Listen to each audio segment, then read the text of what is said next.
بے بے قدری پاکستان ہے بھی جناب ڈاکٹر عبد القدیر بم ایٹم بم بنا کے انہیں واسطے ایک دن انہیں ہڑتال نہیں کی تھی. آج بھی وہ نظر بندی دی زندگی بسر کر رہا.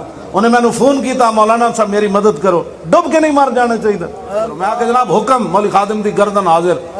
اور پوری دنیا پاکستان کو اس وجہ تو پریشان ہے. وہ کہندے ایٹم بم نہ کوڑے ہوئے, اور غوری نہ کوڑے, شاہین نہ کوڑے, عبدالی نہ کوڑے, اور حتف نہ کوڑے, ابابیل نہ کوڑے, اور خالد ٹانکے نہ کوڑے, اور درار ٹانکے نہ کوڑے.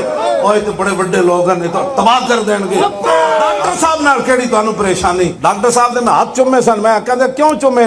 میں کوئی رسول اللہ نے فرمایا جنہیں تیر بڑھایا وہ بھی جنت سے چلا جائے گا, تیر پکڑایا وہ بھی جنت سے چلا جائے گا, جنہیں چلایا وہ بھی جنت سے چلا جائے گا. ڈاکٹر صاحب کی اکھاں آنسو آ گئے سن. کہتے ہیں بڑے بڑے مولوی میں نے پیر آئے, انہوں نے میرے نام ایک ہاتھ نہ سلام لے, تو کیوں جا مولوی ہیں جنہیں میرے ہاتھ چوم دیتے؟ میں کہا میں حضور دے اس فرمان دی وجہ تو تیرے ہاتھ چوم.